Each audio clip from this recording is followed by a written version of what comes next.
I'm reminded today of what Psalms 118 and 24 says. This is the day that the Lord has made, and we will rejoice and be made glad in it. The words of that psalm were written centuries before the death and the resurrection of our Lord Jesus Christ. But the psalmist, looking through prophetic lenses, could see a day when sin would be conquered. He could see a day when death would be defeated. He could see a day when the grave would be the gateway to glory, and those who were powerless would be filled with the power of God that renders the gates of hell useless. When those who were outside of the covenants and the promises would be grafted in as heirs and joint heirs with Jesus. The psalmist could see a day when the captives would be set free, when those who were weak would be made strong, when the poor in spirit would be made rich with the blessings and the favor of God.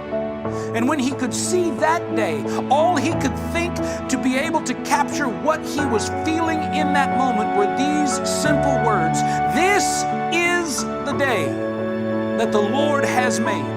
I will rejoice and be made glad in it. I'll rejoice because whom the Son sets free is free indeed. I'll rejoice because my sins, which were scarlet, have now been washed white as snow. I'll rejoice because the price has been paid, and I am now an heir and a joint heir with Jesus Christ, and there has been a way made where there seemed to be no way. Church, this day is the day the psalmist saw. This is the day that the Lord has made, and you and I have reason to rejoice and be made glad in it. And yet, where you're sitting this morning, you might say to yourself, I'd like to rejoice. I just don't know that I can right now. I want to rejoice, but my business is dying in the midst of this crisis. I want to rejoice, but this week I got numbered amongst the millions who are unemployed and looking for work. I'd like to rejoice, but I received a report that my friend, my loved one, my family member isn't feeling well and they need healing, or maybe worse. I want to rejoice, but I've lost someone in the midst of this pandemic. You see, I know wherever you're watching from today, there are individuals who are walking through some of the most difficult days that humanity has ever seen. And on days like today, the simple words of a man would do very little to bring comfort and consolation.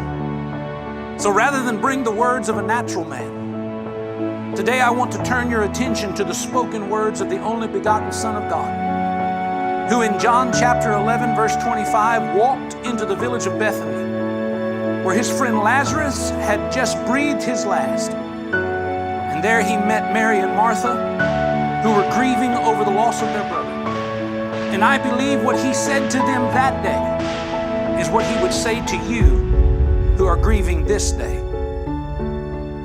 Let's read together John 11 and verse 25. Jesus said to her, I am the resurrection and the life.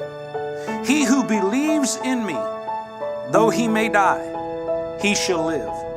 And whoever lives and believes in me shall never die. Do you believe this?